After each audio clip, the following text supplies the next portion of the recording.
nosotros hablamos de la...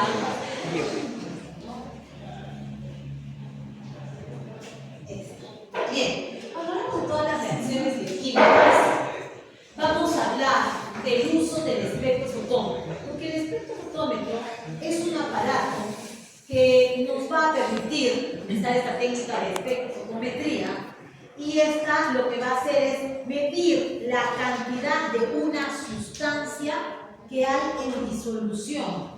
Cuando yo hago una prueba de hemoglobina, de glucosa, de colesterol, de triglicéridos, que me han dicho sus compañeros, lo que nosotros vemos es cuán concentradas están estas moléculas en una muestra de sangre. Medimos la cantidad. Pero no es fácil medir la cantidad de algo en una muestra de sangre. Yo digo, es sangre. ¿Cómo sé yo cuánto de glucosa hay aquí, cuánto de colesterol o de triglicéridos? Entonces, se trabaja con esta técnica, ¿no? Experimental, más utilizada para la detección de la concentración de moléculas. Esta técnica es muy sensible. Todos los laboratorios trabajan con ella y nos permite medir la concentración. Los fundamentos de la prueba son físico-químicos y, como les decía, son bastante sencillos. ¿Qué vamos a medir?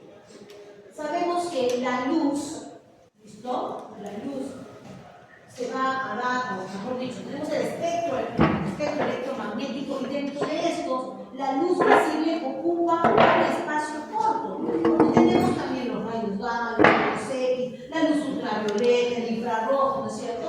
Entonces, dentro de eso tenemos un espectro de luz visible. Este espectro de luz visible va a tener diferentes longitudes de onda, ¿sí? Cómo se transmite esta va a formar especies de curvas. Entonces, la distancia que haya entre dos puntos más altos de una onda, o entre la parte más alta y la parte baja, pues nos va a dar la longitud de onda. Todo el espectro electromagnético tiene distintas longitudes de onda. Entonces, son estas longitudes de onda lo que nosotros utilizamos para detectar sustancias con una determinada concentración. Para eso utilizamos un aparato que se llama espectrofotómetro. El espectrofotómetro va a tener partes, ¿listo? Y es el aparatito que está allá al lado del transistor. De hecho, este aparatito que tenemos ahí ya es un poco anticuadito, un poquito viejito, pero es funcional, sirve, ¿no? Hemos tenido otros, sí, nos compraron, pero ya una cosa que ni podíamos usarla con este. Digo, no, que venga el viejito nuevamente, y ahí tenemos el viejito, que es bastante sencillo de entender. ¿Cómo funciona este espectrofotómetro? Que básicamente es lo mismo que tenemos ahí. Vamos a tener que el espectrofotómetro va a trabajar con una fuente de luz, porque hemos dicho que lo que vamos a hacer es utilizar la luz visible para hacerlo incidir sobre una muestra, y que a través de la absorción de esta luz nosotros podamos determinar cuán concentrada está una sustancia en una determinada solución. Entonces tenemos partes en este espectrofotómetro. Y entonces les decía yo que una de las principales partes es la fuente de luz. Es donde se emite el rayo luminoso. ¿Hacia dónde? Hacia la muestra. De hecho, la muestra se debe colocar en unas cubetas especiales. ¿Listo? Aquí están nuestras cubetitas. Otros utilizan tubos de ensayo. Va a depender mucho del espectrofotómetro, como se llama la antigüedad, el modelo, etc., ¿no? Pero usamos nosotros estas cubetitas. Aquí colocamos la muestra y es sobre esta cubeta que el haz luminoso va a incidir. Pero no incide todo el haz luminoso, sino que tenemos distintas partes en el espectrofotómetro que van a permitirnos aislar de todo este haz luminoso solamente una línea, luz a una determinada longitud de onda. No vamos a tomar todos, solamente uno.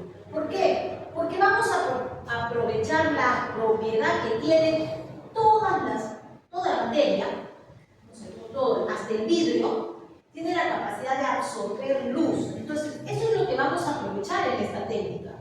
Cuánta luz absorba una determinada molécula es lo que nos va a permitir saber cuán concentrada está esta molécula en la solución. Entonces, para eso va a haber un monocromador que va a aislar, va a captar una de la longitud de onda y la va a hacer incidir sobre nuestra cubeta que tiene la muestra. Si yo quiero trabajar glucosa, colesterol, triglicéridos, vamos a ver que cada uno de ellos puede ser que coincidan, tengan todos la misma longitud de onda, pero vamos a ver, se ha determinado ya que algunas sustancias absorben más luz a una determinada longitud de onda y otras absorberán más luz a otra determinada longitud de onda. Si coinciden, perfecto, no hay problema, ¿sí? Eso ya está determinado. Entonces, si yo quiero leer o ver la concentración de hemoglobina, necesito 540 nanómetros de longitud de onda para poder obtener la concentración de hemoglobina. Y iré viendo qué longitud de onda requiere cada sustancia para poder determinar su concentración. Entonces, la longitud de onda la vamos a captar con el monocromador. Esa luz, entonces, incide sobre este compartimento que es nuestra cubetita y la sustancia que está ahí. Si tiene muchas moléculas en solución, vamos a tener muchas moléculas captando luz. Es como que te pongan en el patio y luego suelten globos. Sueltan globos y entonces si hay 3 chicos en el patio, ¿cuántos globos van a trepar? 3, de repente un poquito más, pero no van a poder atrapar todo. Y lo que no atrapen se va a ir. Va a pasar. Lo que se quede retenido es lo que nos va a leer nuestro espectrofotómetro, va a leer la absorbancia, lo que se ha capturado. Pero lo que no, lo vamos a dejar pasar. Si ya no tenemos 3 chicos en el patio, si ahora tenemos 100 chicos en el patio y soltamos la misma cantidad de globos, ¿cuántos globos van a atrapar? Mínimamente 100, ¿no? Uno cada uno. Entonces vamos a ver que se retiene más cantidad porque hay más concentración. Lo poco que me quede va a seguir su curso. Entonces, la espectrofotometría se basa en yo saber, tener una lectura de lo que absorbe de luz una determinada sustancia. Y a partir de ese dato, yo voy a sacar cuán concentrada está esa molécula en esa determinada concentración. Entonces, una vez que la luz incide en el compartimento de la cubeta, vamos a tener que se va a dar un registro en una pantalla, que es lo que nosotros vamos a utilizar para hacer nuestros cálculos de concentración. Ahí está, utilizamos cubetitas, pueden ser de sílice, pueden ser de vidrio o plástico. Estas cubetas tienen la característica de el material, absorber lo mínimo, porque lo máximo tiene que absorberlo la muestra que tenemos ahí. Y vamos a trabajar colocando las partes transparentes hacia donde incide el haz luminoso. Se ha estudiado cómo es que se absorbe la luz por las distintas moléculas, las distintas materias, sustancias. Y entonces hicieron estudios, por un lado lambda, por otro lado verde, hicieron estudios sobre cómo es que estas moléculas eran capturadas por los distintos materiales o sustancias. Y en conjunto se enunció la ley de Lambert-Eibert. ¿Qué nos dice la ley de Lambert-Eibert? Nos habla de la absorbancia, o sea, la cantidad de luz que absorbe una molécula, y de la transmitancia, o sea, la cantidad de luz que deja pasar. ¿Listo? ¿Y qué nos dice entonces? Nos dice Lambert-Eibert que si una sustancia está muy concentrada, va a absorber más o menos. ¿Listo? A mayor concentración, mayor absorbancia. Y si absorbe tanto, como las personitas captando globitos en el patio, si absorbe más, ¿cuánto va a ser la transmitancia? Lo que siga pasando, ¿mayor o menor? Menor. ¿Listo? Entonces, ¿qué nos dice Lambert-Eibert? Nos dice, a mayor concentración, mayor absorbancia, menor transmitancia. ¿Listo? Bien, eso es lo que tenemos que comprobar el día de hoy. Sí es cierto que a mayor concentración hay mayor absorbancia y hay menor transmitancia. Ahora, todas las pruebas bioquímicas ya vienen los kits, ¿listo? Ya no me estoy matando, bueno, lo utilizo haciendo mi solución, no, ya vienen así. Listo, por ejemplo, este es de Wiener y sirve para medir glicemia, o sea, para ver la concentración de glucosa en sangre. Listo. Si yo abro mi carta aquí,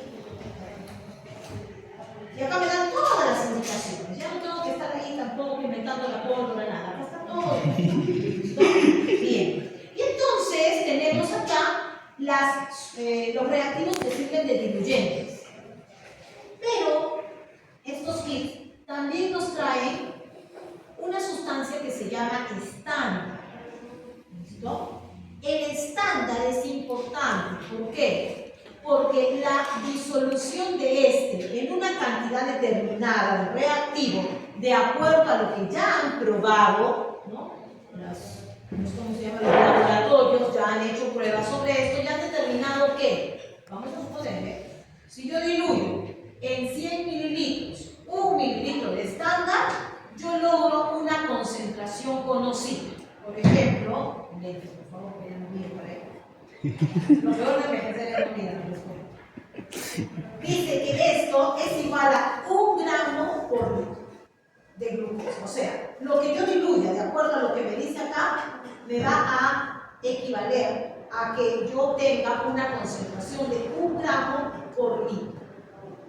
Todos estos kits, bueno, no lo pueden traer, algunos tenemos que conseguir comprar aparte, pero lo que me refiero es que a todos les hace, hay para comprar, etcétera, estos estándares, porque tienen la concentración conocida. Si no, yo a partir de qué voy a saber si está más o menos concentrado. Yo agarro y te digo, ¿está concentrado? Unos me van a decir sí, otros me van a decir no, porque de repente unos tienen, pues no sé, un rojo intenso en su cabeza, otros tienen un rosadito. Para el rosadito será muy concentrado, para el que tiene un rojo intenso, eso será menos concentrado. Entonces, ¿dónde es mi punto de comparación? Es aquí, con mi estándar. Mi estándar me va a dar un punto determinado. Finalmente las reacciones son colorimétricas, entonces me va a dar un color que me dice que es una determinada concentración. Cuando yo preparo este estándar me va a dar una concentración de 1 gramo por litro. Para otros reactivos, hemoglobina, colesterol, triglicéridos, será de repente distinto la concentración del estándar.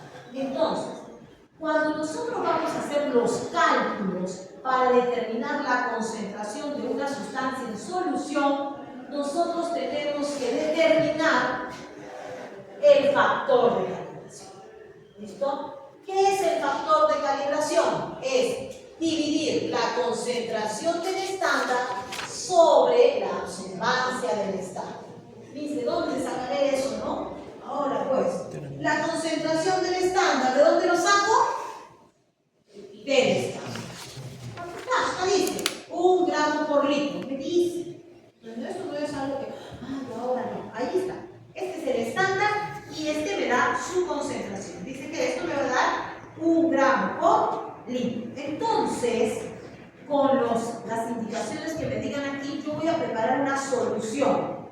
Y ya que tengo la solución, me voy a ir al espectrofotómetro. De hecho, aquí me dice incluso cuál es la longitud de onda que debo utilizar. ¿Se me dice todo? ¿Listo? Bien, entonces, yo voy a colocar en mi espectrofotómetro la longitud de onda, voy a seleccionar la longitud de onda, y ya que tengo preparado esto, ¿no es cierto? Mi tubito, yo voy a llevar esa muestra y voy a leer. ¿Qué voy a leer? La absorbancia, o sea, la cantidad de luz que atrapa esta muestra. ¿Pero qué concentración tenía esta muestra? Esta muestra tiene 1 gramo por litro. Y entonces vamos a tener 1 gramo por litro me da una determinada altura. Al yo hacer esta división, yo saco mi factor de calibración. Quiere decir que establezco cuánto absorbe esta concentración, en este caso es de glucosa. Y ya que tengo ese factor de calibración, todos los otros datos los voy a comparar en función de este factor de calibración. Entonces, ¿cómo lo voy a hacer?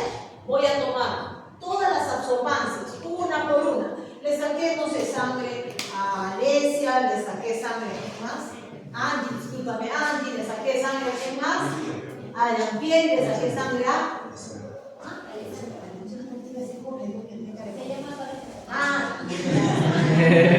ya estaba ahí.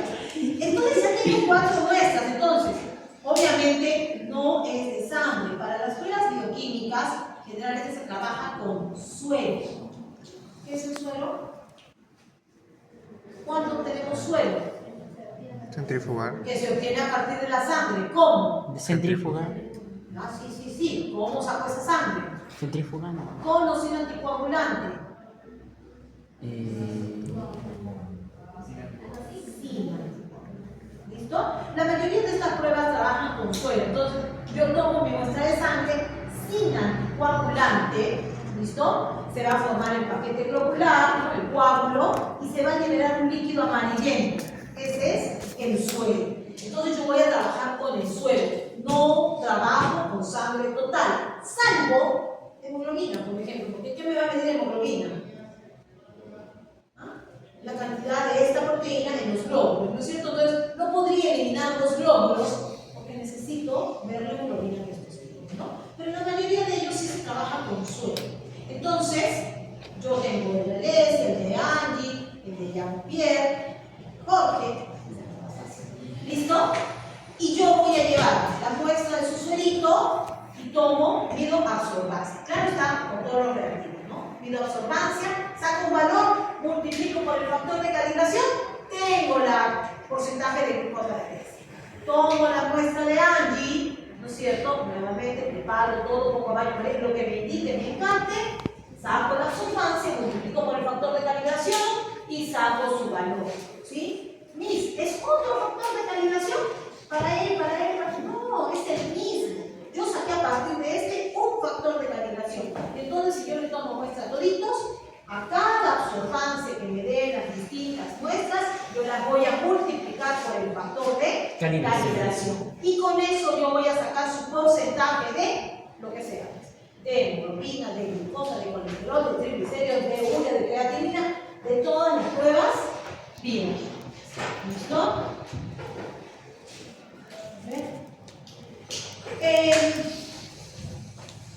A veces no tenemos exactamente un estándar. Y entonces tenemos que sacar el factor de calibración. Podemos determinar el factor de calibración usando la curva de absorción de calibración. La curva de calibración se va a realizar tomando varias lecturas de absorción a distintas concentraciones. Entonces va a llegar un punto en que yo tenga una absorción, mejor dicho, una concentración, una absorción, otra concentración, otra absorción, otra concentración, otra absorción, y voy a tener una curva. Esa curva me va a permitir determinar la absorbancia utilizando la curva. Pero en otros casos ya va a ser por el factor de calibración, que es lo que hemos dicho hace un momento. ¿Sí? ¿Bien? Ahí está, por ejemplo, esta es la curva de calibración, ¿no es cierto? Tenemos la concentración, que en este caso se mide en unidades por litro. Aquí nos han hecho cuánto? Gramos por litro, ¿no? Vamos a ver en qué unidad se está. Es importante que mantengan las unidades. Es importante que se den cuenta en qué unidades se están trabajando. No vamos a tener la misma unidad para todas las pruebas. Algunas se miden en unidades por litro, otras en gramos por litro, otros en gramos por decilitro, otras en miligramos por litro. Entonces tenemos que tener en cuenta, porque no es igual que yo diga 5 miligramos por decilitro que yo diga 5 gramos por litro. ¿Listo? ¿Cierto? Entonces hay que tener en cuenta. Bien, acá está la concentración, aquí están las absorbancias, se va haciendo la gráfica y se establece la curva. Bien, y entonces nosotros tenemos 4 experiencias el día de hoy. Uno es determinar la concentración de una enzima utilizando factor de calibración. Ya hemos visto, ¿no es cierto? Vamos a trabajar con transaminasas. Nos están dando ya los datos, ¿sí? Y nos piden que calculemos. Ahorita lo vemos eso. La segunda es determinar o hacer la curva de calibración, o sea, tenemos que hacer esta curvita, ¿con qué? Con estos ratitos, para poder ubicar el punto que nos están dando. Este de aquí tenemos que ubicar. ¿Listo? En la tercera vamos a demostrar la ley de Lamberт, que es ¿cuál? ¿Cómo era? A mayor concentración, mayor absorbancia, menor radictancia. ¿Listo? Vamos a comprobar la ley de Lamberт y en la cuarta vamos a determinar hemoglobina.